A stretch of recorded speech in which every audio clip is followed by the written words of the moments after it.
ये कहानी है एक गैंगस्टर लेडी की जो एक हिटमैन को मारने में नाकामयाब हो जाती है, जिसके बाद वो हिटमैन बदला लेने के लिए उसकी ही बेटी का इस्तेमाल कैसे करता है पता चलेगा। आज की फिल्म में तो कहानी की शुरुआत स्पेन के एक वीरान बीहड़ को दिखाते हुए होती है। यहाँ पर हम विक्टोरिया नाम के खतरनाक गैंगस्टर को देखते हैं जो इस वक्त बहुत ज्यादा गुस्से में नजर आ रही थी। दरअसल विक्टोरिया ने किसी को मरवाने के लिए ऑस्ट्रेलिया से 3 खतरनाक हिटमैन को बुलाया था, लेकिन वह हिटमैन इसके काम को पूरा नहीं कर सके। इसलिए विक्टोरिया इन तीनों हिटमैन को सबक सिखाने के लिए इन्हें इस बीहड़ में लेकर के आई है। वह पहले हिटमैन को गोली मार करके उसे सीधे ऊपर पहुंचा देती है, फिर दूसरे के सर में गोली मारती है जिससे वह भी दूसरी दुनिया का मुसाफिर बन जाता है। इसके बाद जब वह तीसरे हिटमैन को मारने ही वाली थी तभी वह हिटमैन विक्टोरिया को धक्का देकर के यहाँ से भाग जाता है। अब काफी देर तक भागते हुए वह उसी बीहड़ में बने हुए एक बार में पहुंचता है जहाँ पर पहले से ही बहुत सारे लोग बैठे हुए थे। बार में मौजूद सभी लोग इस हिटमैन को बड़े गौर से देख रहे थे और सोच रहे थे कि यह आदमी तो स्पेन का नागरिक नहीं लग रहा। फिर वो हिटमैन जिसका नाम स्नैग था वह बारटेंडर के पास जाता है और अपने लिए एक ड्रिंक मांगता है। अब बारटेंडर जैसे ही उसे ड्रिंक देने लगता है तभी उसके फोन की रिंग बजने लगती है। जब वह फोन को रिसीव करता है तो सामने से उसे विक्टोरिया की आवाज सुनाई देती है। विक्टोरिया बारटेंडर को उस हिटमैन के कपड़े और हुलिये के बारे में बताती है और कहती है कि वह यहाँ से बच करके भाग गया है। अगर तुम्हारे बार में आ जाए तो फौरन उसको मौत के घाट उतर देना, और अगर तुमने इस काम को कर दिया तो तुम्हें मुंह मांगा इनाम दिया जाएगा। विक्टोरिया की बात को सुनकर के बाद टेंडर मन ही मन में बहुत ज्यादा खुश हो रहा था क्योंकि स्नैग नाम का यह जैकपॉट उसके सामने ही खड़ा था। स्नैग जब बारटेंडर के बात करने के तरीके को देखता है तो उसे उस पर डाउट हो जाता है। अब बारटेंडर फोन को रखने के बाद एक बोतल उठाता है और स्नैग पर वार करने की कोशिश करता है, लेकिन स्नैग तो पहले ही अलर्ट हो चुका था। वो खुद को उसके हमले से बचाता है और उसी पर हमला करके उसका काम तमाम कर देता है। लेकिन इस बार में जितने भी लोग बैठे हुए थे वह सभी इस बार टेंडर के ही लोग थे। ये सारे लोग मिलकर के स्नैग पर हमला कर देते हैं, लेकिन स्नैग तो खुद एक काफी अच्छा फाइटर था। वो एक एक करके सारे गुंडों को मारता जा रहा था। यहीं पर वैलेंटीना नाम की एक खूबसूरत लड़की भी बैठी हुई थी। जब वो स्नैग को लड़ता हुआ देखती है तो उसे बहुत ज्यादा इंप्रेस हो जाती है। फिर थोड़ी देर बाद एक गुंडा स्नैग को उठा करके वैलेंटीना की टेबल पर पटक देता है। तब वैलेंटीना स्नैग के हाथ में एक चाकू देकर के कहती है कि इसे लो और इन सबको मौत के घाट उतर दो। अब स्नैग वापस से उठ करके इन लोगों को मारना शुरू कर देता है, लेकिन इन गुंडों की तादाद तो बढ़ती ही जा रही थी। काफी देर तक लड़ते लड़ते स्नैग बुरी तरह से थक चुका था। तब ये गुंडे उसे पकड़ करके जमीन पर पटक देते हैं। इसके बाद वह बारटेंडर गन उठाता है और स्नैग को मारने के लिए आगे बढ़ता है। तभी वैलेंटीना खड़ी होकर के हवा में गोली चला देती है और उन गुंडों को धमकी देते हुए कहती है कि अगर किसी ने भी इसको हाथ लगाने की कोशिश की तो मैं उसको जान से मार दूंगी। वैलेंटीना के धमकी देते ही यह सारे गुंडे एकदम साइलेंट मोड पर चले जाते हैं। यहाँ पर हमें पता चलता है कि वैलेंटीना कोई और नहीं बल्कि गैंगस्टर विक्टोरिया की ही बेटी है। ये सभी लोग जानते थे कि अगर किसी ने भी उसके खिलाफ जाने की कोशिश की तो ये यहीं पर उसका गेम बजा देगी। इसके बाद वैलेंटीना स्नैग को उठा करके अपनी गाड़ी में लेकर के आ जाती है। फिर उससे कहती है कि मैं तुम्हारी फाइटिंग को देख करके तुमसे इंप्रेस हो गई हूँ, क्योंकि इस तरीके से लड़ते हुए मैंने आज तक किसी को नहीं देखा। स्नैग भी जब वैलेंटीना की खूबसूरती को देखता है तो उस पर फिदा हो जाता है।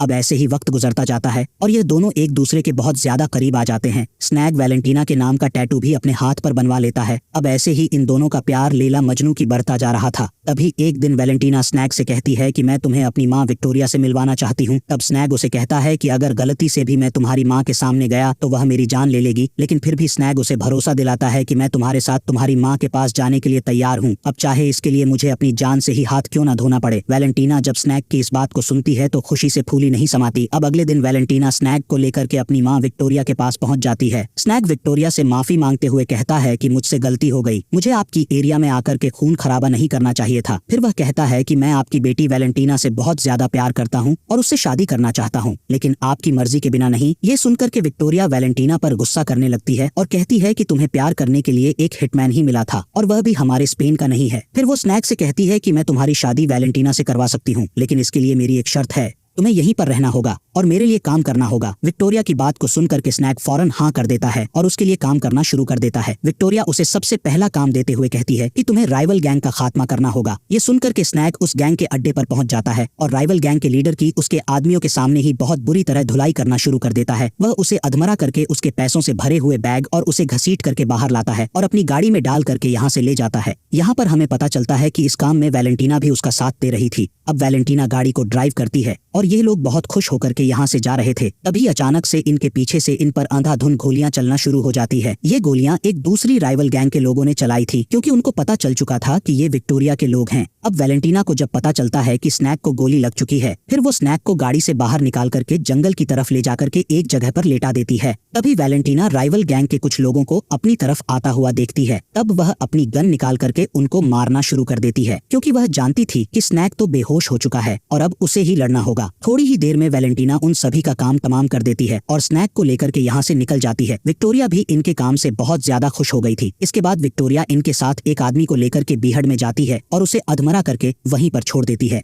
फिर स्नैक से कहती है कि हमारे साथ जो भी गद्दारी करेगा उसका ऐसा ही हाल किया जाएगा। अब ऐसे ही स्नैक विक्टोरिया के लिए काम करता जाता है। फिर कुछ दिनों बाद वो एक और गैंग को ठिकाने लगा करके जब विक्टोरिया के पास आता है, उस वक्त विक्टोरिया एक गाड़ी में बैठी हुई थी। स्नैक जब पैसे निकाल करके विक्टोरिया को देता है, तभी विक्टोरिया अपनी गन निकाल करके स्नैक से कहती है कि एक के बाद एक तुमने कितनी ही गैंग का खात्मा कर दिया है। मैंने जानबूझ करके तुम्हें इतनी खतरनाक गैंग को मारने का काम दिया था, क्योंकि मैं बिल्कुल भी नहीं चाहती थी कि मेरी बेटी की शादी तुम्हारे साथ हो, और अगर मैं तुम्हें मार देती तो मेरी बेटी का दिल टूट जाता। लेकिन तुमने तो उन सभी खतरनाक गैंग को अकेले ठिकाने लगा दिया और खुद मरने का नाम तक नहीं ले रहे हो। लेकिन अब मैं तुम्हें वार्निंग देती हूँ कि चुपचाप मेरी बेटी की जिंदगी से बहुत दूर चले जाओ, नहीं तो फिर मैं तुम्हें खुद अपने हाथों से मरूंगी। यह सुनकर के स्नैक कहता है कि तुम्हें जो करना है कर लो, लेकिन मैं वैलेंटीना को छोड़ करके यहाँ से कभी नहीं जाऊंगा। तब विक्टोरिया उसे कहती है कि मैं तुम्हें एक दिन का टाइम देती हूँ, और अगर इसके बाद भी तुम मुझे दिखाई दिए तो मैं तुमको जान से मार दूंगी। साथ ही यह भी कहती है कि इस बारे में मेरी बेटी को कुछ पता नहीं चलना चाहिए। लेकिन स्नैक घर आकर के वैलेंटीना को सारी बात बता देता है और उसे अपने साथ यहाँ से बहुत दूर चलने के लिए कहता है। तब वैलेंटीना कहती है कि मैं तुम्हारे साथ जरूर चलूंगी, लेकिन मेरी एक शर्त है, इसके लिए तुम्हें यहीं पर मेरे साथ शादी करनी होगी। अब स्नैक भी उसकी बात को मान जाता है और अगले दिन एक पादरी को लेकर के बीहड़ में पहुंच जाता है और वह वैलेंटीना का इंतजार करने लगता है। उधर घर में वैलेंटीना शादी के लिए तैयार हो रही थी, तभी उसके पास विक्टोरिया आती है और वैलेंटीना को उससे शादी करने से मना करती है। लेकिन वैलेंटीना उसकी बात को नहीं मानती और यहाँ से निकल पड़ती है। उधर स्नैक उस पादरी के साथ वैलेंटीना का वेट कर रहा था, तभी विक्टोरिया के बहुत सारे गुंडे आकर के उन पर अंधाधुंध गोलियां चला देते हैं, जिससे पादरी की तो वहीं पर मौत हो जाती है। लेकिन स्नैक अपने आप को बचा करके एक जगह पर छुप जाता है। तभी हम वैलेंटीना को देखते हैं जो भागते हुए स्नैक के पास पहुंच जाती है, लेकिन उन गुंडों को पता नहीं था, वह पागलों की तरह गोलियां चलाए जा रहे थे। इसी बीच बहुत सारी गोलियां वैलेंटीना को भी लग जाती है और वह स्नैक की बाहों में ही दम तोड़ देती है। इसके बाद स्नैक यहाँ से बहुत दूर निकल जाता है। अब ऐसे ही कई सालों का वक्त गुजर चुका था और स्नैक एक हिटमैन का काम छोड़ करके एक नॉर्मल जिंदगी जी रहा था। यहाँ पर उसने एना और हब नाम के दो दोस्त भी बना लिए थे। वो सिर्फ उन दोनों से ही बात किया करता था। फिर एक दिन इसने स्नैक जब अपने घर में सो रहा था, तभी उसे डाउट होता है कि बाहर कोई हथियार लेकर के उसे मारने के लिए आया है। तब स्नैक उस पर हमला कर देता है और इन दोनों के बीच फाइट होने लगती है। तभी स्नैक को पता चलता है कि यह तो उसका पुराना यार मार्को है। तब ये दोनों आपस में बातें करने लगते हैं। मार्को स्नैक को बताता है कि वैलेंटीना अब भी जिंदा है और विक्टोरिया ने उसे बंदी बना करके रखा हुआ है और वह तुम्हारा काम तमाम करने के लिए कभी भी यहाँ पर पहुंच सकती है, इसलिए तुम्हें हर वक्त अलर्ट रहना होगा स्नैक को। जब वैलेंटीना के जिंदा होने का पता चलता है तो वह बहुत खुश हो जाता है और मार्को को गले लगा लेता है। फिर उसे कहता है कि अब कोई भी मुझे नहीं रोक सकता, मैं वैलेंटीना को छुड़ा करके यहाँ पर लाऊंगा। यहाँ पर मार्को भी उसका साथ देने के लिए तैयार हो जाता है। साथ ही यह भी कहता है कि हमें 2 लोगों की और जरूरत पड़ेगी। तब स्नैक हब को कॉल करके उसे सारी बात बताता है और कहता है कि मुझे तुम्हारी और एना की मदद चाहिए। अब ये दोनों भी स्नैक का साथ देने के लिए तैयार हो जाते हैं। इसके बाद यह चारों एक गाड़ी में बैठते हैं और वैलेंटीना को छुड़ाने के लिए निकल पड़ते हैं।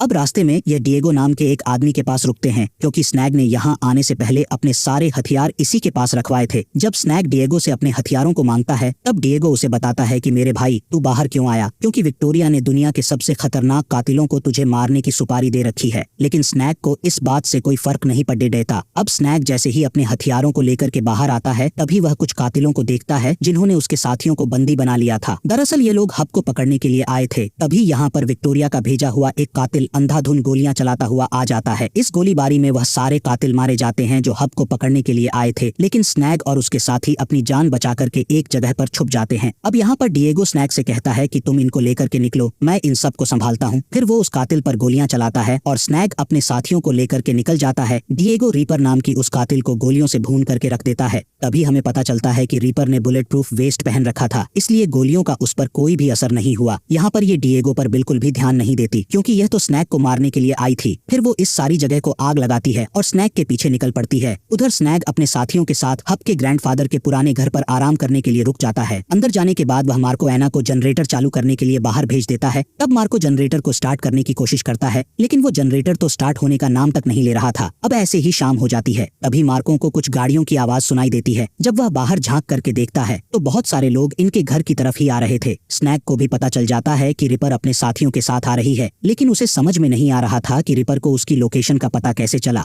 अब वो लोग यहाँ पर आकर के अंधाधुंध गोलियां चलाना शुरू कर देते हैं। मार्को ने भी बहुत सारे लोगों को मौत के घाट उतार दिया था। फिर वह बाहर जाता है और रीपर के साथ फाइट करना शुरू कर देता है। फिर वह एक चाकू निकाल करके रीपर का काम तमाम करने ही वाला था, तभी ऐना पीछे से मार्को को गोली मार करके मौत के घाट उतार देती है। यहाँ पर हमें पता चलता है कि ऐना गद्दार थी और वह पहले से ही विक्टोरिया से मिली हुई थी। इसके बाद ऐना घर के अंदर आकर के स्नैक की बात विक्टोरिया से करवाती है। तब विक्टोरिया उसे बताती है कि वैलेंटीना ने तुम्हारे बच्चे को जन्म दिया है, लेकिन मैं तुम्हें वैलेंटीना और उसके बेटे से कभी नहीं मिलने दूंगी, क्योंकि आज तुम्हारी आखिरी रात है, इसलिए तुम मरने के लिए तैयार हो जाओ। अब जैसे ही फोन कट होता है, ऐना स्नैक पर गन पॉइंट कर देती है और उससे माफी मांगते हुए उस पर गोली चला देती है। फिर हमें कुछ टाइम बाद का सीन दिखाया जाता है, जहाँ पर हम स्नैक को उठता हुआ देखते हैं, जो एक वेयर हाउस में था और उसके जख्मों पर पट्टी लगी हुई थी। इसका मतलब था कि ऐना ने उसे बचा करके एक जगह पर छुपा दिया था। और इसी सीन के साथ यह फिल्म खत्म हो जाती है। Thanks for watching.